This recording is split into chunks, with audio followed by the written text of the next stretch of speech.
Danielle Freeman was 33 years old when her husband looked her dead in the eye on her birthday and told her she was too ugly to bring to his office party. He said he'd settled when he married her.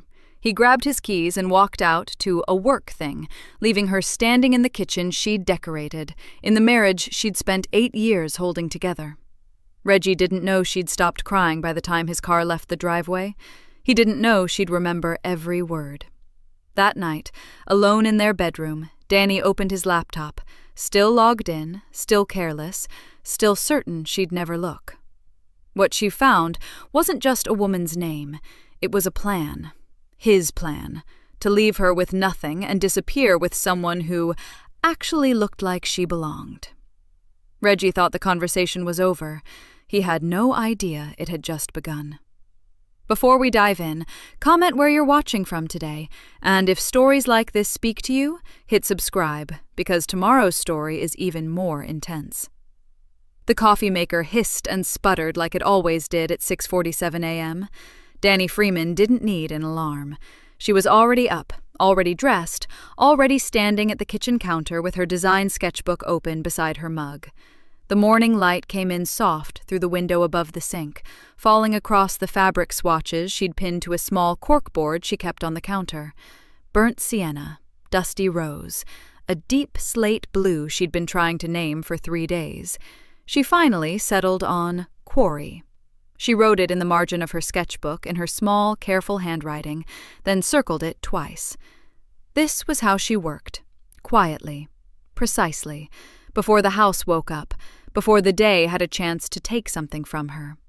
She was 33 years old today. She thought about that for exactly 1 second, then picked up her pencil and went back to the pattern she was finishing, a geometric repeat for Linden & Marsh, the mid-size fashion house that had been buying her freelance work for 4 years now. Last quarter, one of her textile prints had moved 60,000 units on a resort line. She'd seen it on a rack at Nordstrom. She'd run her fingers over it right there in the store, recognizing the weight of the weave, the exact rhythm of the repeat. Her name wasn't on the tag. It never was. She got a flat fee. Linden & Marsh got the credit, the margin, and the byline. That was the arrangement, and she'd told herself for 4 years that it was fine, that it was practical, that it was enough. She heard Reggie's footsteps upstairs, heavy, unhurried, and she closed the sketchbook. He came downstairs in his undershirt and dress slacks, phone already in his hand. He was a tall man with a wide, easy smile he kept polished for other people. At home, the smile was mostly off. "Dry cleaning ready?" he said. Not good morning, not happy birthday. "Bags by the door," Danny said. He grabbed it without looking at her, poured himself coffee in the mug she'd already set out for him, stood at the counter, scrolling through his phone with one thumb while he drank. Danny moved to the other side of the kitchen and started on his breakfast. "You working today?" he asked. "I have a deadline." He made a small sound, not quite a laugh. "On the hobby." She cracked 2 eggs into the pan. "It's a client deadline, Reggie." "Right." He set his mug down and picked up his jacket from the back of the chair. "Just don't let it run into tonight. Henderson's having people over, and I told him we'd be there by 7. She plated his eggs, slid them across the counter. "I thought we were doing dinner. For my birthday." He looked at her then, just for a moment. "We can do dinner another night. Henderson's thing is a work thing." Then he picked up his fork, and that was the end of it. The argument started at 6:14 that evening. It started the way their arguments always started, quietly, with her asking a simple question and him deciding that the question was an accusation. "Is this the holiday party?" she asked. "The one your whole office goes to?" "Yeah." "So I'd be meeting your coworkers." Reggie loosened his tie and dropped into the armchair like the day had physically beaten him. "Danny, don't start." "I'm not starting anything. I'm asking what to wear." He looked at her, really looked at her, and something passed across his face that she didn't have a word for yet, something flat and assessing, like he was looking at a piece of furniture he'd stopped noticing. "You don't have to come," he said. The air in the room changed. "It's your company holiday party," she said slowly, "and you don't have to come." "Reggie, look." He stood up. His voice had the particular tone it got when he was deciding to stop managing himself. Smooth, going sharp at the edges, like paper just before it tears. "It's a whole thing. It's clients, it's directors, it's people I need to impress. And I just—" He stopped, pressed his mouth together. "Say it," Danny said. He said it. "You're not exactly the kind of woman I bring somewhere like that, Danny. All right? You're not—" He shook his head and let out a breath like he was the one being wronged. "I'm out there every day performing, and I can't be worried about— You don't look the part. You never have. I settled when I married you, and I've never said it out loud, but that's the truth." The kitchen was very quiet. Danny could hear the refrigerator hum, the faint tick of the clock above the stove, her own breathing, which was even and slow in a way that surprised her. Reggie picked up his keys from the counter. "I've got a work thing. Don't wait up." The door closed. She stood in the middle of the kitchen for a long time, not moving. The word settled hung in the air like smoke.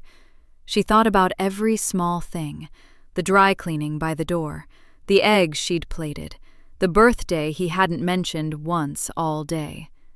This wasn't a slip. She understood that now, with a cold and quiet certainty that settled into her chest like a stone.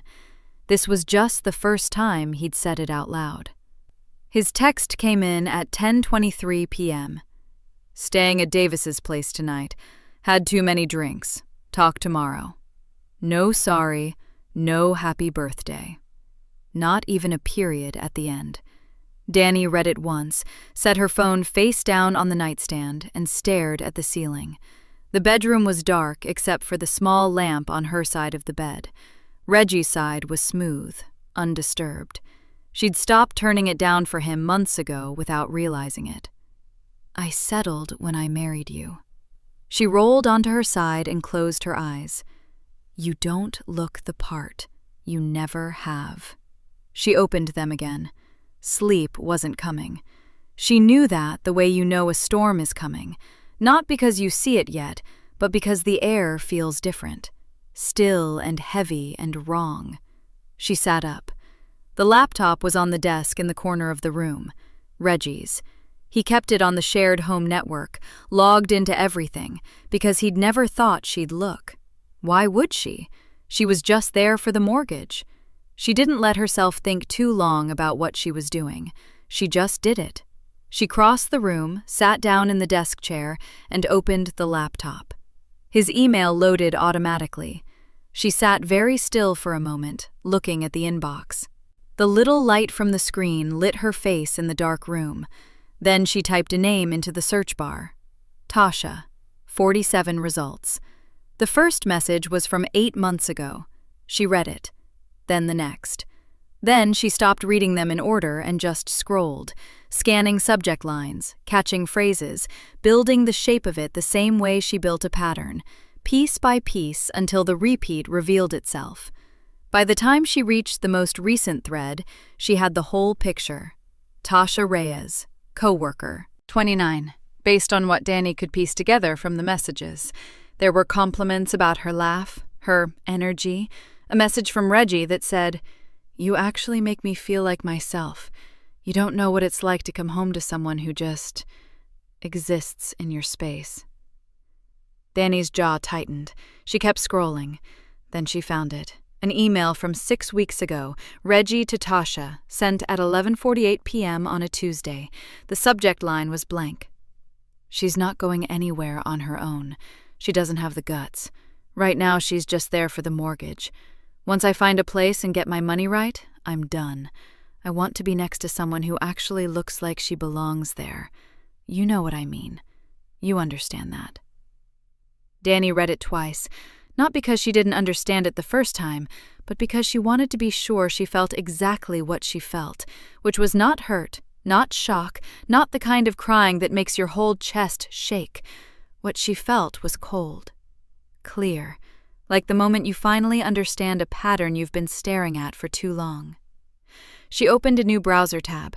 The bank was easy. She knew his passwords. She'd set half of them up herself when they'd moved to online statements 3 years ago. The joint savings account had $4,200 in it. 14 months ago, it had $31,000. She clicked through the transfer history, reading each line carefully. Small amounts at first, $800 here, $1,200 there, then larger ones, consistent. The destination account number appeared over and over. Not a bill, not a credit card, not any account she recognized from their shared finances. She pulled up the transfer records, totaled the numbers in her head, then pulled out her phone and did it again on the calculator to be sure.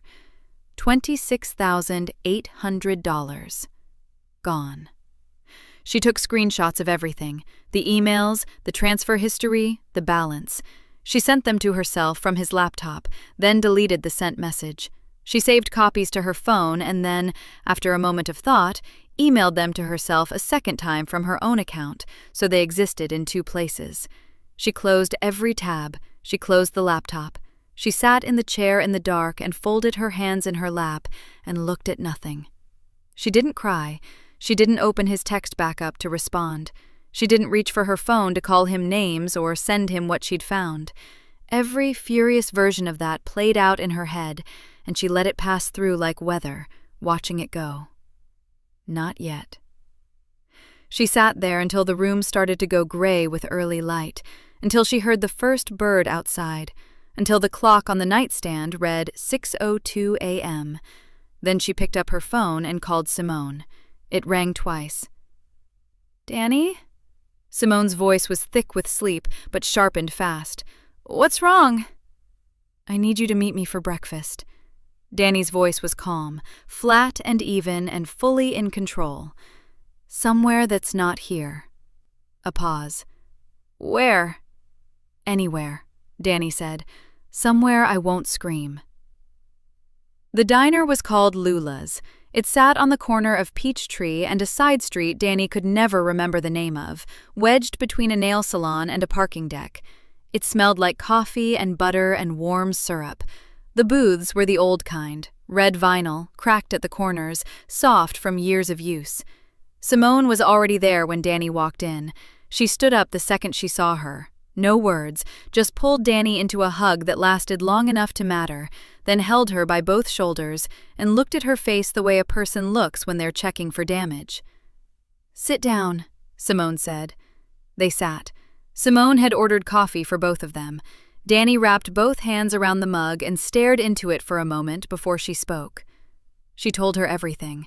Not the emotional version, not the version where her voice broke and she needed tissue. She told it the way she'd processed it, in order, by evidence.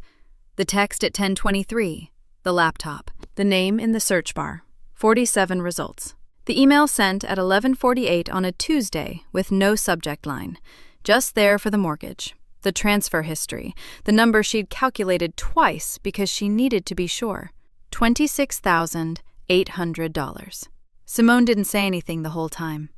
She sat very still with her coffee untouched and her jaw slowly tightening with every sentence Danny laid down like stones on a table.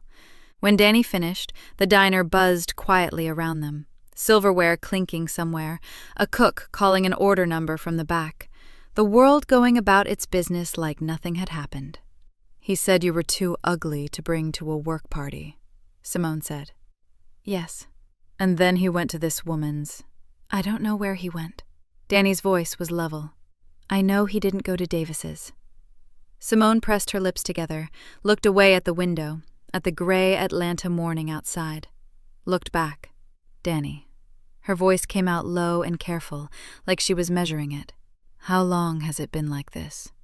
Danny thought about it honestly. "Long enough that I stopped noticing which parts were new." Simone shook her head slowly. Then she picked up her coffee, took a long sip, and set it down. And she went quiet in a way that wasn't empty. It was the kind of quiet that meant she was deciding something. "Can I tell you something?" Simone said. "Go ahead." "I've been looking at your face for 10 years. She said it plainly, no softening, no build-up. And I don't know why I never said this out loud, but you have the kind of bone structure that my agency would fly someone to Atlanta to find. High cheekbones, a strong jaw, the way your eyes sit. Danny, I have signed women with less than what you have right now sitting in this booth, not even trying. Danny looked at her. Then she laughed, a short, dry sound. She shook her head and reached for her coffee. Simone! I'm serious. I'm 33. The campaign I'm casting for is specifically looking for 30 plus. It's for a Paris house. Real women, real stories. Diverse faces, not one look. Simone leaned forward. Auditions are in 6 weeks. They want presence, not perfection. And you, she pointed, have presence you don't even know about because you've spent years letting that man make you small. Danny didn't laugh again. She looked down at her mug and turned it slowly in her hands, rotating it one careful quarter turn at a time, the way she turned a fabric sample when she was trying to find the grain. The silence sat between them. I don't care about modeling, Danny finally said. I know that. I'm not doing this to feel pretty. I know that too. Danny looked up. Her voice was quiet and very steady. I've spent 3 years designing patterns that my firm sells to luxury clients, and nobody knows my name. I go home to a man who tells me I'm not enough to stand next to, and I believed him. She stopped. I don't know when I started believing him, but I did. She set the mug down. I need to prove something. Not to him. She said that last part firmly, like she needed to hear it herself. To me. Before I decide what happens next. Simone held her gaze. So say yes. The diner was warm. Outside, a bus rolled past, its engine loud for a moment and then gone. Danny looked at her coffee. She looked at Simone. She thought about the bedroom she'd sat in all night, the empty side of the bed, the laptop screen lighting her face in the dark. Yes, she said. She didn't go home. She sat in the parking lot outside Lula's for 10 minutes with the engine off. Then she pulled up the Marriott app, booked the cheapest room they had near Midtown, and drove there. She needed a plan before she walked back through that door. She didn't have one yet, but she had something. She checked in just before 9 in the morning, took the elevator to the 4th floor, and sat on the edge of a bed that belonged to no one. The room was clean and plain and quiet. She opened the Notes app on her phone, and she started writing everything down. She gave herself one morning. That was all she needed. Reggie left for work at 8:15, the same as always. She knew his schedule the way she knew everything about that house.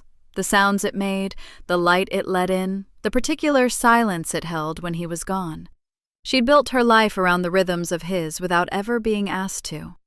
She parked down the block and waited until his car turned the corner.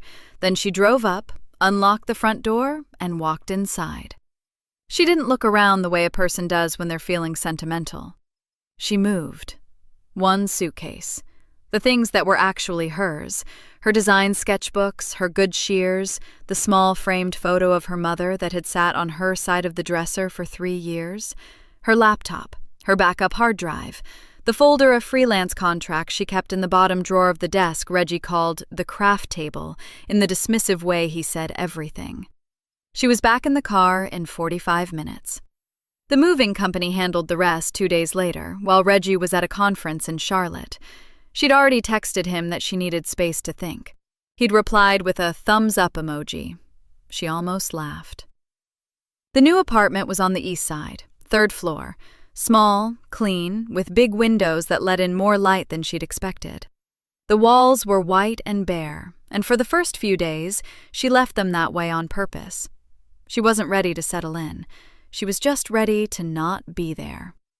The man downstairs introduced himself while she was wrestling a dresser off the elevator landing alone. "You need a hand with that?" He was tall, unhurried-looking, wearing a gray sweatshirt and holding a cup of coffee like he'd just stepped out to check the weather. He had a calm face, not warm exactly, not cold, just steady. The kind of face that didn't perform anything. "I'm good," she said automatically. He looked at the dresser, then at her, then at the narrow hallway. "You sure about that?" She looked at the hallway. No, she admitted. His name was Andre Calloway. He lived in 2B, directly below her. He helped her get the dresser through the door, refused the $20 she offered, and went back downstairs with his coffee. That was it. She thought that was going to be all. It wasn't. 2 weeks of small collisions in the hallway, a shared elevator once, and then one morning he knocked with 2 cups of coffee and said his machine made more than he needed. She let him in because she had a box of files spread across her kitchen table, and her brain was too tired to be polite about declining. He looked at the files without asking. She looked at him. "Divorce attorney," she said. "Or do you want me to guess?"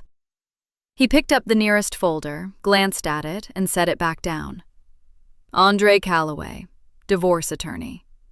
He said it like it was a natural answer to a natural question. "You doing this yourself?" "Trying to."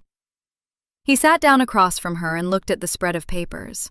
Not intrusively, more like a contractor looking at a job site before he gives an estimate. "How long have you been married?" 6 years. "Joint accounts?" 1. He also has a separate one I found on my own. "Assets?" "House, 2 cars, a retirement account he thinks I don't know the balance of, and apparently," she paused and pulled a folder closer, "a significant chunk of our savings that's been quietly leaving for about 14 months. Andre was quiet for a moment. "Document all of it.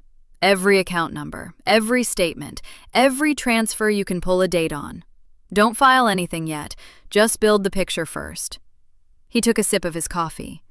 The more complete the picture, the less room he has to move around in later. She looked at him. "Why are you telling me this for free?"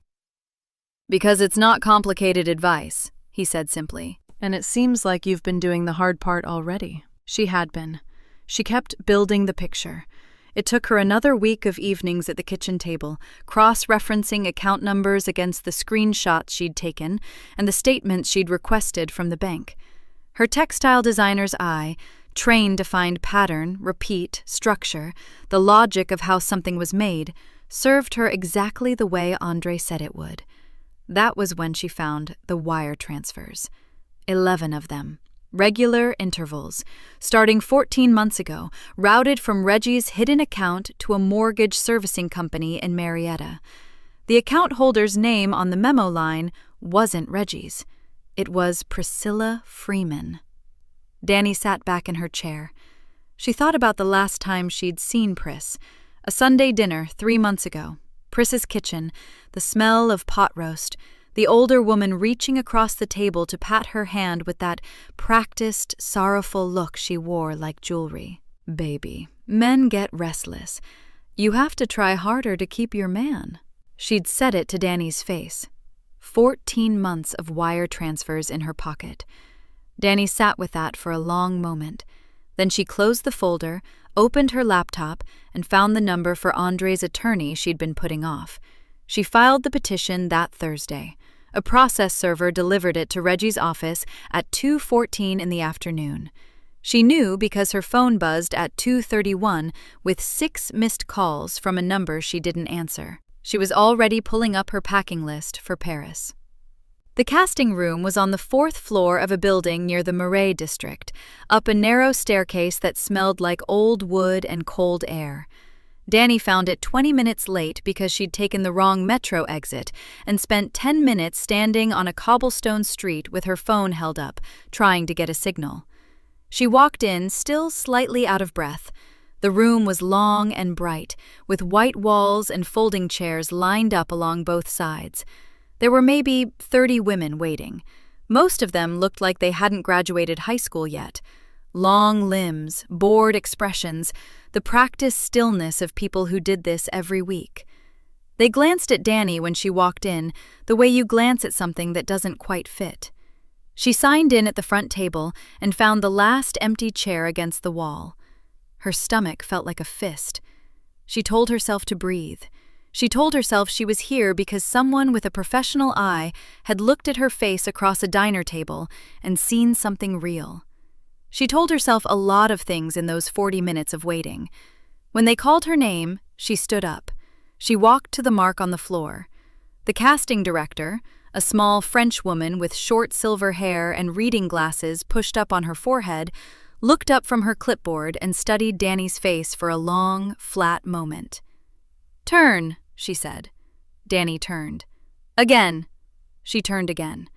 The woman made a note and said, "Thank you." That was all. She didn't get a call back from that one. She didn't get a call back from the second one either. She sat in her rented room on the left bank after the second rejection, eating bread and cheese over the kitchen sink, and she let herself feel it. The embarrassment. The small voice that said she was too old, too late, too ordinary for any of this to work. She let it run its course the way you wait out bad weather. Then she washed her hands, opened her laptop, and emailed the movement coach Simone had recommended. The coach's name was Celine. She was 60 years old, walked like water, and had no patience for self-pity. Their first session, she made Danny cross the room 17 times.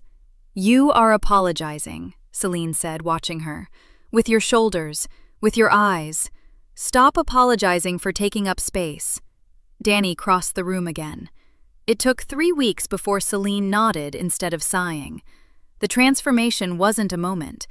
It was a series of Tuesday mornings and Thursday afternoons, and late nights when she was exhausted and still showed up. It was a callback on her third audition that led to a fitting that led to a single look in a mid-season lookbook.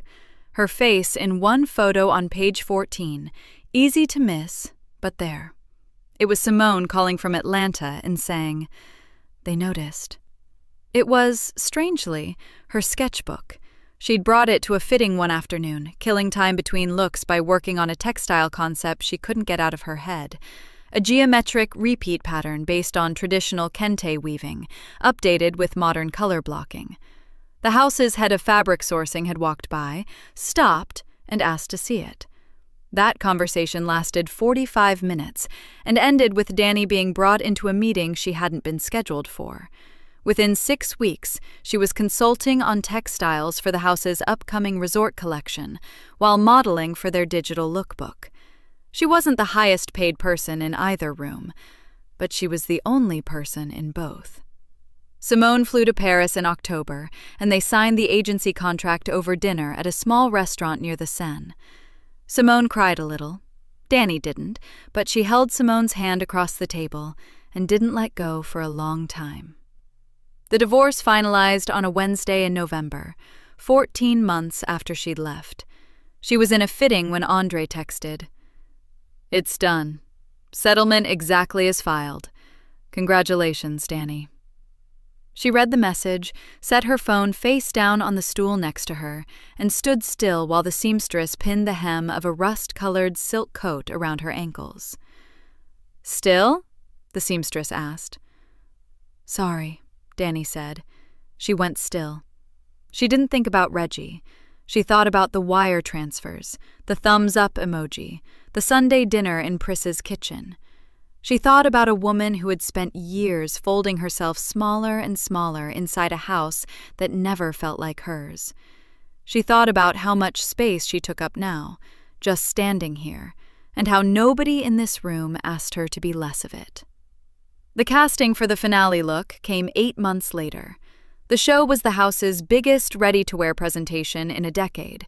Industry people were calling it the official unveiling of the whole campaign, the face they'd been building toward. When the creative director told Danny she was closing the show, she nodded, said thank you, and waited until she was alone in the stairwell before she pressed her back against the wall and closed her eyes for 10 full seconds. Then she went back to work. The night before the show, Danny stood backstage in the final fitting, her arms out while 2 seamstresses adjusted the back of a deep ivory gown that moved like it had been made from water. The room around her was controlled chaos. Racks of clothes, the hiss of a steamer, someone calling out names from a clipboard. She was focused, calm, already thinking about the walk. She had no idea that somewhere in the city, a client named Marcus Webb was taking his demoted, recently passed-over regional manager to the show as a favor, filling a spare seat, impressing a contact, thinking nothing of it. She had no idea that regional manager was Reggie. The lineup stretched the full length of the backstage corridor, 12 women standing in order, quiet and still. The air smelled like hairspray and warm fabric. Someone's earpiece crackled with the sound of the crowd on the other side of the curtain. A low, steady roar, the kind that fills a room and presses against the walls. Danny was last. She stood at the back of the line in the ivory gown, shoulders back, eyes forward. The seamstress had made a final adjustment to the left shoulder strap 20 minutes ago. Since then, no one had touched her. She was ready. The music started. Deep and resonant, it moved through the floor and up through her feet. The first look went out, then the second. Danny breathed in slowly through her nose. She watched the woman in front of her step through the curtain and disappear into the light. She could hear the applause from where she stood. Each wave of it was a little bigger than the last. She didn't think about Reggie. She hadn't thought about Reggie in a long time. Outlaw in the venue, Reggie Freeman was thinking about the program. He'd been half listening to Marcus Webb talk about Q3 revenue projections for the last 10 minutes, nodding at the right moments, keeping his glass tilted at a comfortable angle. The show had started strong. The room was impressive. Exposed industrial ceiling, maybe 500 people, press cameras lining the runway like a fence of blinking eyes. This was the kind of room that made you feel like something important was happening. He'd flipped the program open, mostly to look busy. It was a thick, glossy booklet. Campaign images filled the first several pages, dramatic close-ups of the same woman's face repeated across black and white spreads. He skimmed it the way you skim a magazine at a dentist's office. His eyes moved without really landing. Then they landed. Page 9, a full-page shot. The woman was turned 3/4 toward the camera, chin slightly down, eyes direct. Her face was lit the way expensive things get lit, like the light was coming from inside the image rather than above it. Reggie's thumb stopped moving. He looked at the face for a moment, looked away, looked back. No. He brought the program closer without thinking about it, the way you lean toward something you're not sure you're actually seeing. The cheekbones, the line of the jaw, the particular way her eyes held the camera. Not soft, not performing, just present, just certain. He knew that face. He had eaten breakfast across from that face for 6 years. "You good?" Marcus asked, glancing over. "Yeah." Reggie set the program flat on his knee. "Yeah, I'm good." He wasn't good. His collar felt too tight, and the applause around him felt suddenly very loud. He looked down at the program again. At the bottom of the page, in small, clean type, Danielle Freeman, finale look. He was still staring at it when the music shifted. The crowd felt it before they understood it. A subtle change in pitch, something wider and more deliberate in the rhythm. The lighting pulled back slightly at the far end of the runway and then bloomed, warm and golden and enormous. Danny walked out. She moved the way Celine had taught her. Not apology, not performance, just weight and space and certainty. The ivory gown moved with her, catching the light along the hem. She didn't look at the crowd. She looked ahead, the way you look at something only you can see. The screens on either side of the runway came alive with her face. Not a photo. Her. Live. Close up. Undeniable. The structure of her cheekbones. The calm in her eyes. The absolute ease of someone who knew exactly where she was and how she'd gotten there. The applause climbed fast, the way it does when a crowd recognizes they're watching the moment of the evening. Reggie didn't move. Marcus said something. Reggie didn't hear it. He was watching his ex-wife's face fill every screen in the building, watching 500 people rise to their feet around him, watching cameras flash like a small, contained storm. He sat completely still in his seat while the room stood up, drink loose in his hand, program folded on his knee. There was nowhere to put his face, nowhere to look that wasn't her. Backstage, the room erupted. The design team flooded in from the sides. Assistants, the creative director, the textile lead, all of them moving toward the returning models with glasses of champagne and noise. Someone pressed a glass into Danny's hand. Someone else grabbed both her shoulders and said something in rapid French that she only half understood. Simone appeared from nowhere and pulled her into a hug that lasted a long time. Danny laughed, a real one, loose and unguarded, the kind she'd forgotten how to make for a while. She was still holding her champagne glass when a young runner touched her arm. "Miss Freeman?" The runner looked uncertain. "There's a man at the stage door. He says he's your ex-husband. He's asking to see you." Danny handed her champagne glass to Simone. "Give me 5 minutes," she said. Simone looked at her. "You don't have to go." "I know." She handed over the glass and followed the runner down the narrow corridor toward the stage door, the noise of the celebration fading behind her. The corridor was dim and smelled like concrete and cold air coming in from outside. Her heels were quiet on the floor. She wasn't nervous. She noticed that about herself, that her hands were steady and her breathing was even, and filed it away like a detail worth keeping. She pushed open the stage door. Reggie was standing just outside it. He was wearing a charcoal suit she didn't recognize, a new watch, shoes that caught the streetlight. He looked like he'd come from somewhere that mattered and was trying to make sure you noticed. His hair was fresh cut.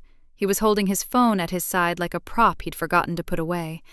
When he saw her, his face did the thing it always did in public. It opened up, warm and easy, the smile arriving just fast enough to look natural. "Danny." He said her name like it meant something, like he'd been saving it. She stood in the doorway. She didn't move toward him. "You were incredible in there," he said. He shook his head slowly, the way people do when they're performing, being amazed. "I mean, I had no idea. I'm proud of you. Genuinely." She looked at him. She let the silence sit for a moment before she spoke. "What do you want, Reggie?"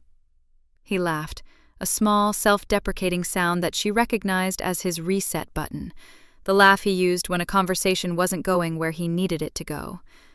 "Can't a person just say they're proud?" "You flew to Paris with a client. You didn't know I was in the show until an hour ago." She tilted her head slightly. "So what do you want?" He shifted his weight. The warmth in his face didn't disappear, but it adjusted, recalibrated, like a signal finding a new frequency. "I just think we should talk," he said. "It's been 2 years. A lot has changed. You've clearly built something real here, and I think you're assessing me." The words were quiet. They weren't angry. They were just accurate. He opened his mouth and she kept going, same tone.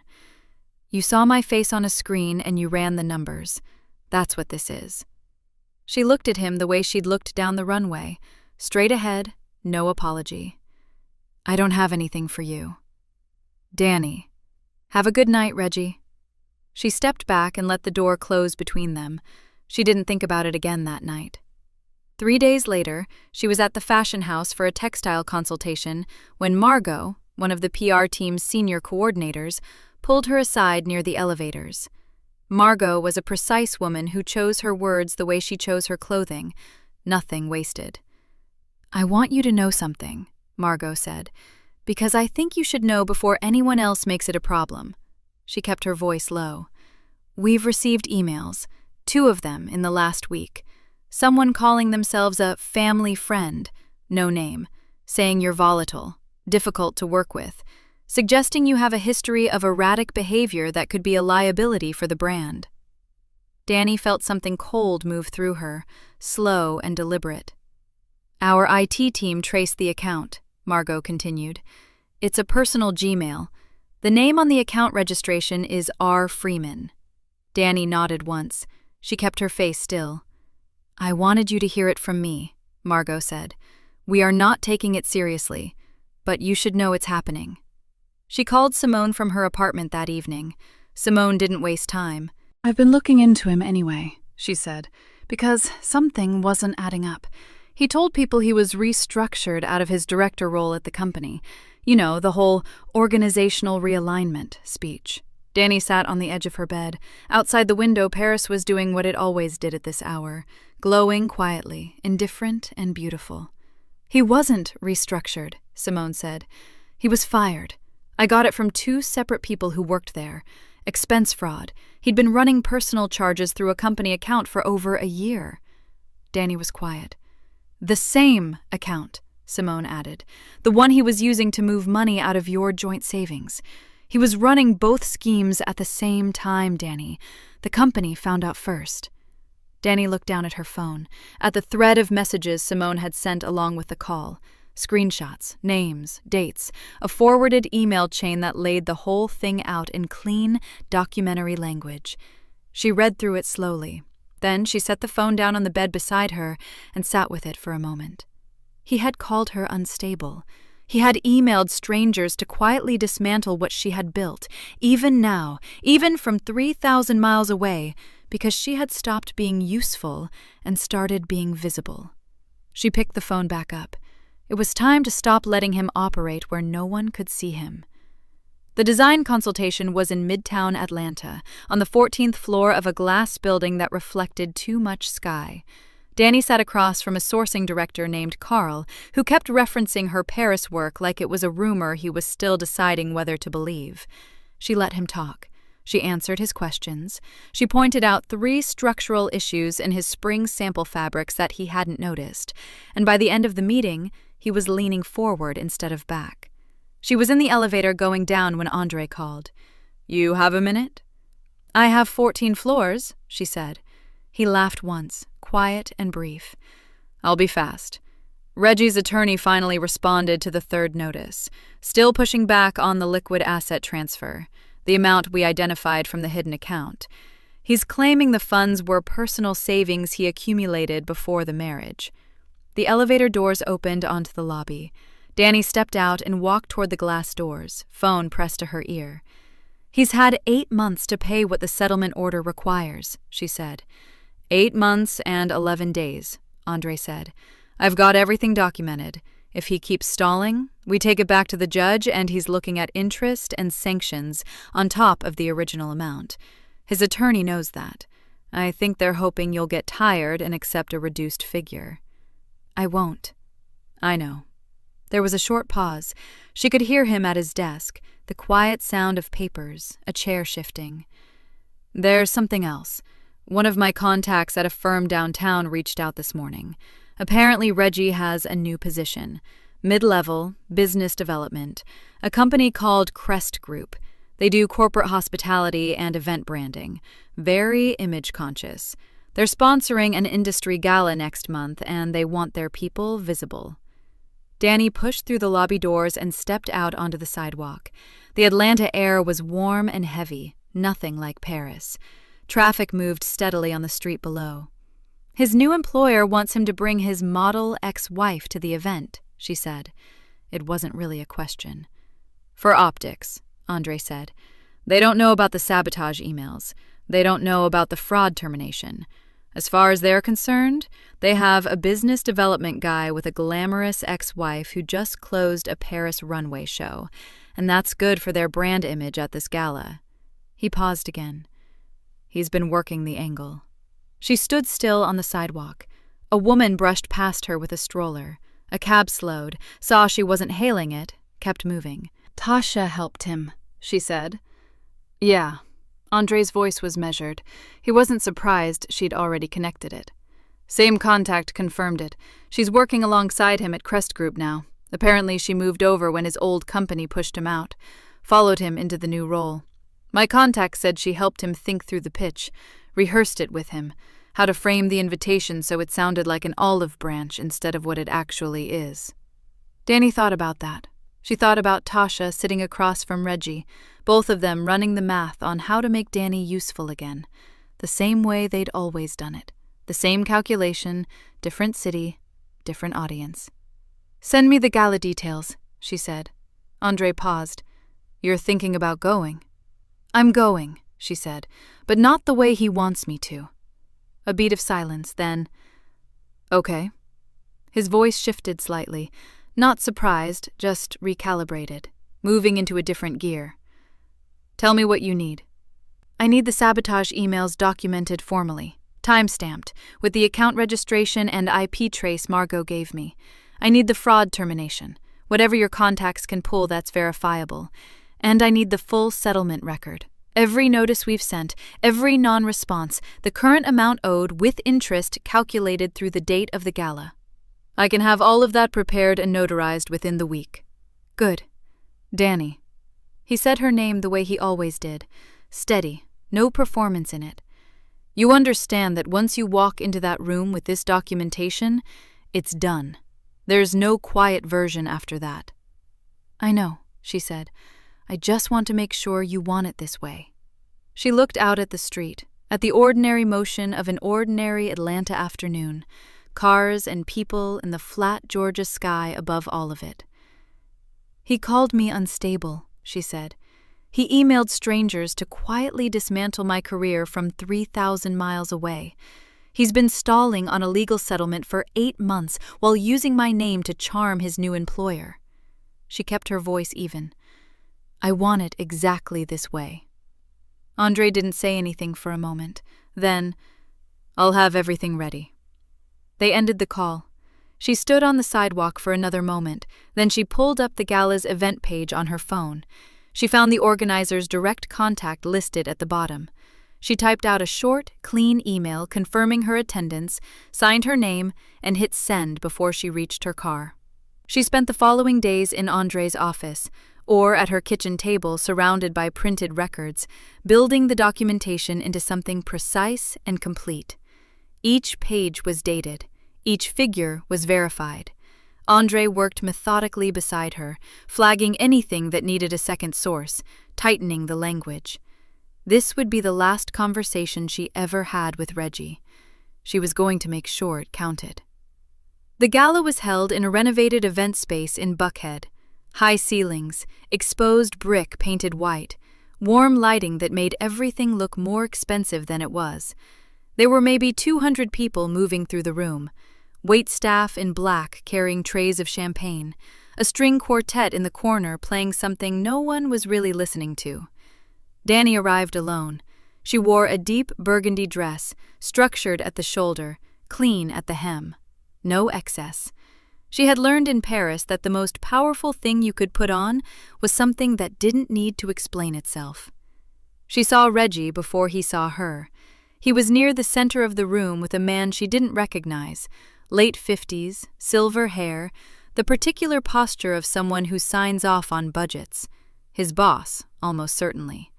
Reggie was laughing at something the man had said, one hand gesturing, the other wrapped around a glass of whiskey. He looked comfortable. He looked like someone who had convinced himself that everything was fine. Priscilla stood a few feet away in a cream blazer, talking to a woman with a name tag. She held her champagne glass the way she always did, stem pinched between 2 fingers, like she was posing for a painting she'd commissioned of herself. Tasha was at Reggie's elbow, navy dress, heels that clicked when she moved. She was watching the room the way people do when they're calculating where they fit in it. Danny stood at the entrance for exactly 10 seconds, long enough to take all of it in. Then she started moving. She crossed the room at a steady pace, not fast, not slow. She moved the way she'd learned to move on a runway, like she knew exactly where her feet were taking her, and the floor was lucky to have her. Reggie saw her when she was about 15 feet away. Something shifted behind his eyes. A quick recalibration. She could see it happen in real time. And then the smile came up, broad and practiced. "Danny." He said her name like they were old friends running into each other by chance. "You look... wow. You really do." Reggie. She looked at him briefly, then at Priscilla, who had drifted over when she noticed the commotion. "Pris?" Priscilla smiled with her mouth. "Danielle, it's so good to see you doing well, sweetheart." "I need 10 minutes," Danny said. She kept her voice low and even. "Both of you. There's a side room off the hall." Reggie's smile held. "Tonight's not really the time for—" "It is, actually." She tilted her head just slightly. You can come willingly, or I can say what I have to say right here. She let that land. 10 minutes. The smile didn't drop so much as tighten. He glanced at his boss, who was now talking to someone else. He looked at Pris. Then he looked back at Danny. Fine, he said. 10 minutes. The side room was small, a staging area with a folding table, extra chairs stacked against the wall, and a single overhead light that buzzed faintly. Reggie stood with his arms crossed. Priscilla stood slightly behind him. The room smelled like floor cleaner and old carpet. Danny set her clutch on the table and opened it. She removed a folded document and set it flat on the table without handing it to him yet. She started talking. She talked about Tasha, not with anger, just with facts. The dates, the messages she had screenshotted the night of her birthday, the specific language Reggie had used, just there for the mortgage. She watched him go still. She talked about the hidden account, the transfer amounts, the timeline, the pattern of withdrawals that started 14 months before he served her with nothing and expected her to be surprised. She looked at Priscilla. The mortgage payments, she said. Your mortgage, Pris, paid from the same account for 13 months. You knew about that account. You knew what it was for. She kept her voice steady, almost gentle, the way you might explain something to someone who'd had a long time to pretend they didn't understand it. You sat across from me at your kitchen table and told me I needed to try harder to keep my marriage together. You said that to my face. Priscilla's chin lifted. I was trying to. I'm not asking you to explain it, Danny said quietly. I'm just making sure you know that I know. She slid the document across the table to Reggie. He looked down at it but didn't pick it up. That's the full settlement record, she said. 8 months of notices, the current amount owed with interest calculated through today, the fraud termination from your previous employer, verified, sourced, notarized, and the sabotage email you sent to the PR team at the Paris fashion house. IP address, registration, timestamp. She paused. Your attorney has been stalling because he thought I'd get tired. I didn't. Reggie's jaw was tight. Danny, you don't need to. The document also goes to your attorney tonight, she said, and to the court. You're not being asked anymore. She heard footsteps behind her and a knock at the doorframe. She turned. The silver-haired man, Reggie's boss, stood at the entrance, expression cautious. Sorry to interrupt, he said slowly, his eyes moving between the three of them and the papers on the table. Reggie, they need us for the... He stopped. His eyes snagged on the document, on the word fraud visible in the header. He didn't move. Neither did Reggie. Then came the sound of heels in the hallway. Tasha stepped in behind the boss, already mid-sentence. They're asking for you at the...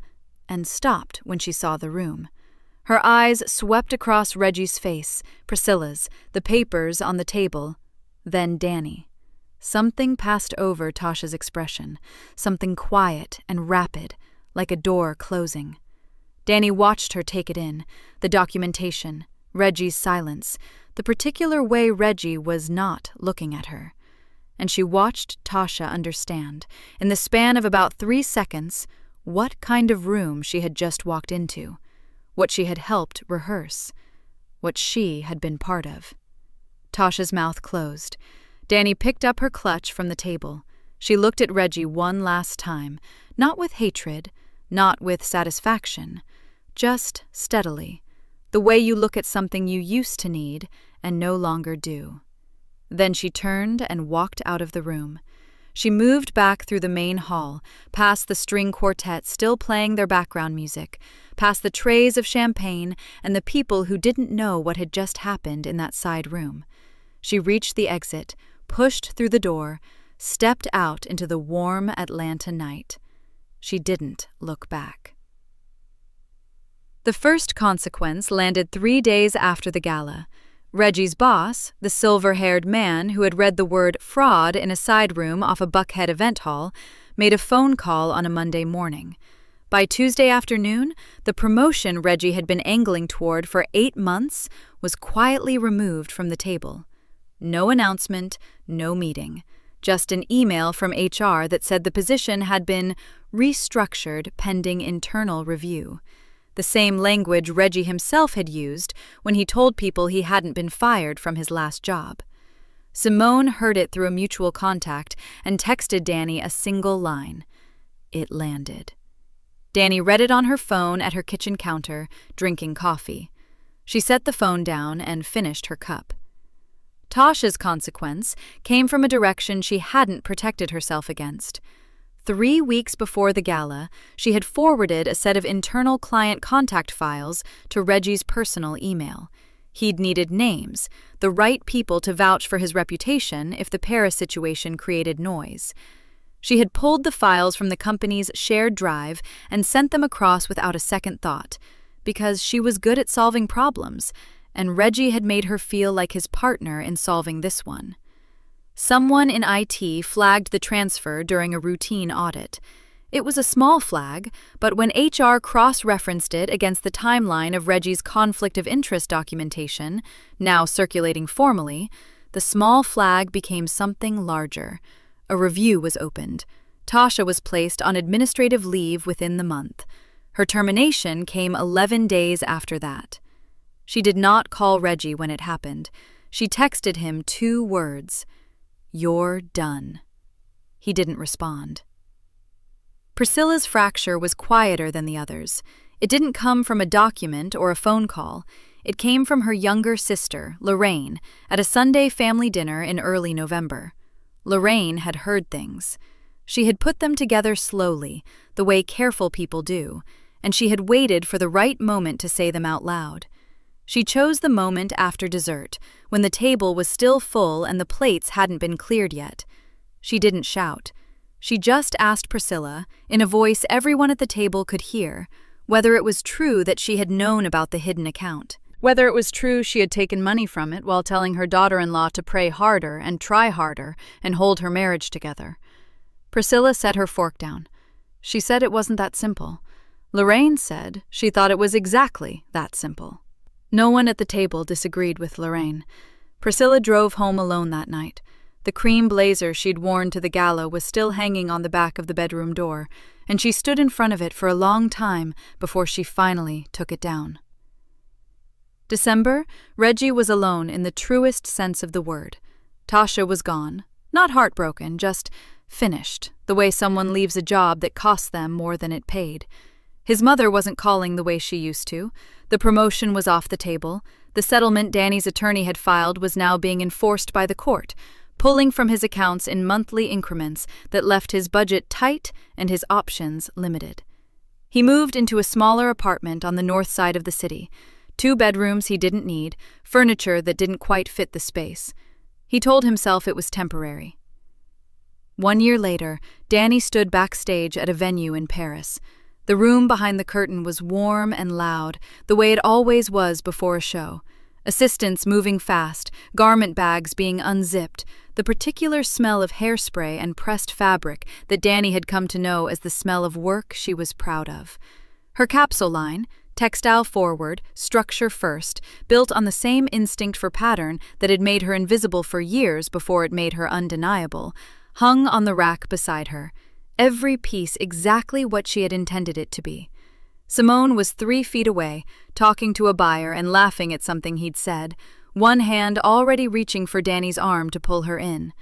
She was Danny's creative partner now, officially, her name in the program right below Danny's. In the 3rd row of the audience, Andre Calloway sat with his jacket folded over his knee and his program open in his hands. He had flown to Paris because she had asked him to come. He hadn't needed more reason than that. The show went the way good shows go. Clean, intentional, the audience leaning forward by the 3rd look. When Danny walked out for her final bow, the applause was full and real. She looked out at the audience. She found Simone, now seated in the front row, grinning wide. She found Andre, clapping steadily, his expression quiet and warm. In a nearly empty apartment on the north side of Atlanta, Reggie sat on the edge of a couch that was too big for the room. The glow of his phone screen lit his face in the dark. He was watching a video clip, a fashion news segment, 30 seconds of someone's final bow on a Paris runway, her face on every screen in the venue. The apartment was very quiet. He watched the clip twice. Backstage, Danny took her bow, turned, and walked back through the curtain. She never once looked for him. She didn't need to. Thank you for watching until the end. If this story meant something to you, hit subscribe and turn on notifications. I've got 2 stories on the screen that you have to watch next. Have a great day!